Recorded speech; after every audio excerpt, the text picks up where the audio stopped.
Hi everybody, this is Anne. As potters, we find ourselves analyzing infinite choices of mug forms, handles, lack of handles, and even what uses people have for their mugs. Because of this, I'm always on the lookout for fresh ideas. In this video, I'm going to explore a unique mug idea for colder weather, the hand warmer mug. Let's start with an easy dimpled hand warmer mug. I wedged about 13 ounces of clay, coned it up and down, then centered it on the pottery wheel.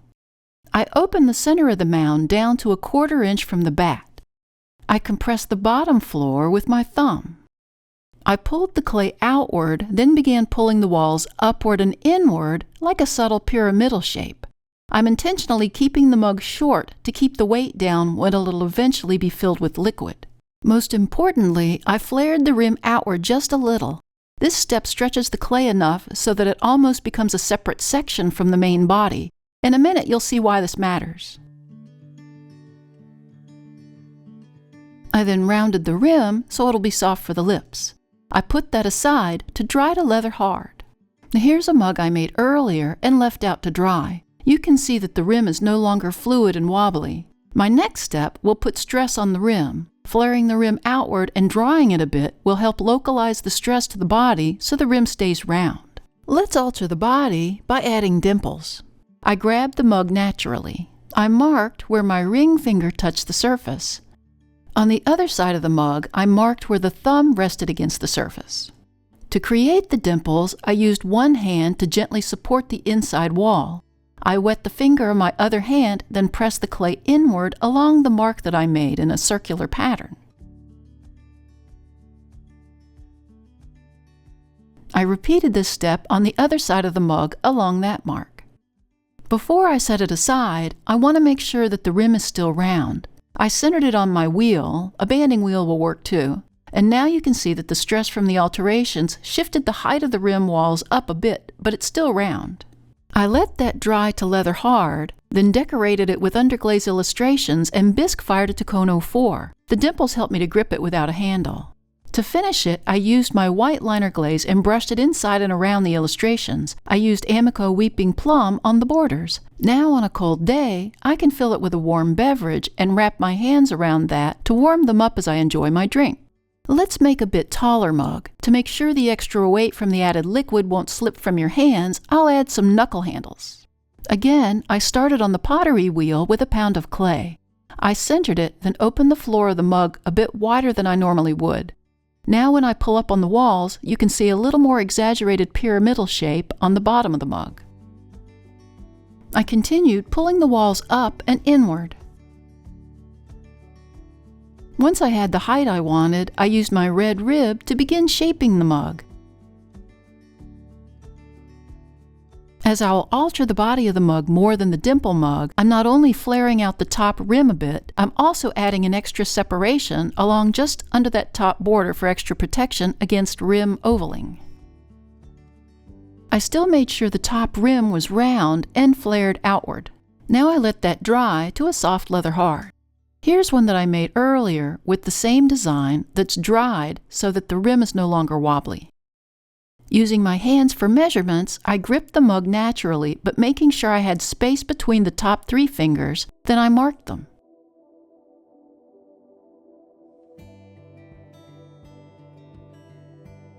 I also marked where the thumb hit on the other side. I wet my finger, then gently pushed the clay inward to create a thumb dimple.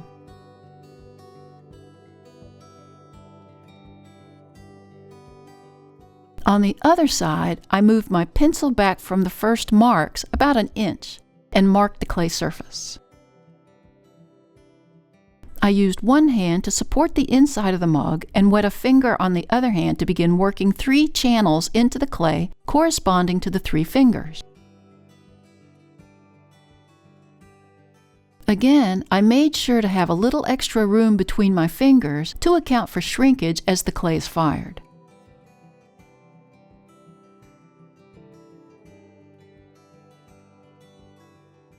I rolled out a little under 1/4 inch slab of clay and cut out a thin strip from it. With wet fingers, I worked all the edges down until they were rounded and not sharp. My goal was to create a loop to fit around the part above my knuckle, so I used my finger for measurement. I left room above my finger to account for shrinkage and then cut the clay from the strip.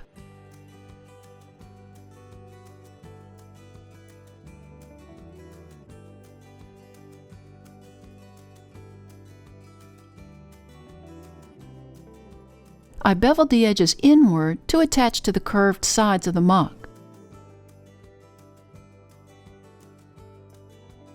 I scored and slipped the loop, then attached it to the knuckle side of the center channel.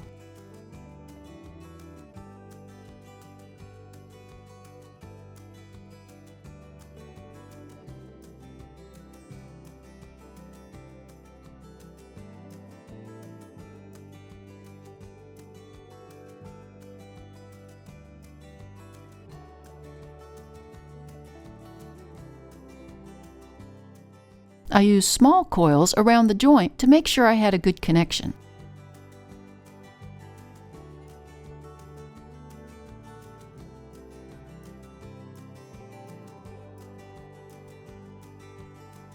I then placed my middle finger through the loop and shaped it to fit my finger, leaving enough space for shrinkage.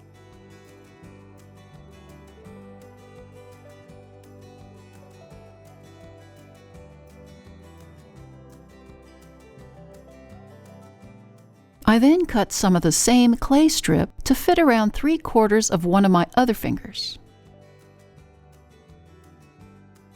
Again, I shaped it, scored it, and slipped it, then attached one side to the mug and the other towards the top of the first loop that I created.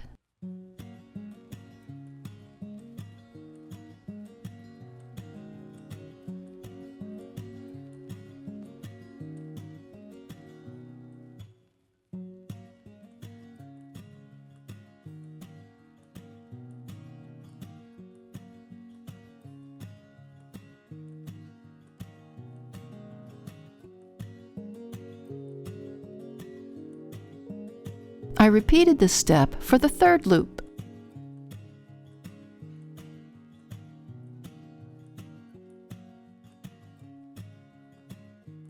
When the loops were all attached, I inserted my fingers one more time, and while the rings were still malleable, I made sure that I had a good fit. After all of the altering of the body, I made sure the rim was still round before putting it aside to dry completely. Here's one that I made earlier. When it was bone dry, I drew and painted the imagery. I then bisque fired it to cone 04. I painted the finger channels creatively and tested the rings to make sure my fingers still fit. So far, so good. Now here it is all finished. I painted around all the imagery with my white liner glaze. I glazed all the red areas and the bottom border with Amico Weeping Plum. Now I have a bigger mug that I can hold securely, and the warmth from the liquid can still warm my fingers. Finally, let's make a mug with a pocket. I centered a pound of clay as I want this mug to be at least 4 inches tall or more. I hollowed out the mound all the way to the bat. I want this cylinder to be bottomless. I made sure to widen out the cylinder to leave some clay along the sides of the floor so the clay won't fly off when I'm pulling up the walls. I trimmed away the clay dregs from the bottom with my trimming tool. Like the second project, I opened the floor wider than I normally would. I then began pulling the walls up and inward. Once I had my height, I used my red rib to shape the mug into an hourglass shape with a rim naturally flaring outward like the others. When it was done, I set it aside to dry just long enough for the rim to stiffen but the body to still be soft. Now here's one I made earlier that's a soft leather hard. You can see that it's hollow, and I followed the same profile as we talked about earlier. Using my 3 fingers, I marked a 1/4 inch above and below the middle 3 fingers on my hand. I also marked where my thumb would grip the mug. I worked a dimple into the thumb side of the mug. On the other side, I used an X-Acto knife to cut a straight line from the top mark that I made to the bottom mark. I wet my thumb and worked the clay gently and slowly to the inside of the mug body, trying to stretch that clay into a curved shape as I went.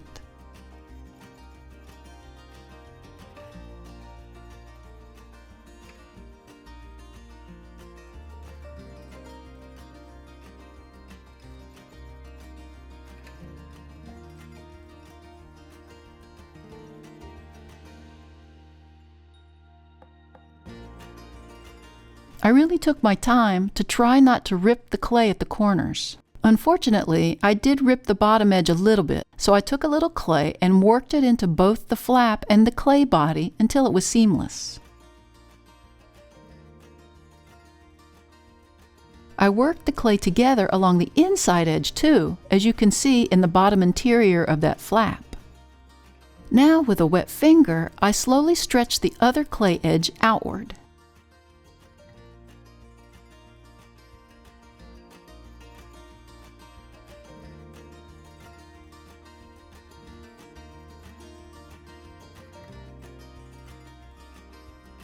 I rounded the edges of the outer flap and tested it with my fingers to make sure that they would fit in there. I measured the opening of the slit on my mug with a ruler. I rolled out a little less than a 1/4 inch slab. I used that ruler to measure a straight line on the slab.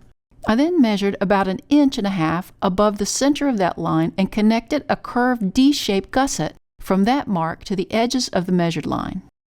I pinched the edges all around the gusset, thinning out the clay to prepare it for connecting. You can see where I will attach the clay with the curved shape against the wall of the mug and the straight side against the flap. Before attaching it, I'll shape it first. I bent the edge of the curved side of the D backward slightly. I then bent the long edges towards themselves to form a bridge so it looks like this. I scored the edges of the gusset and inside of the mug where it will attach. I wet all the sides of the gusset, then placed it inside the mug.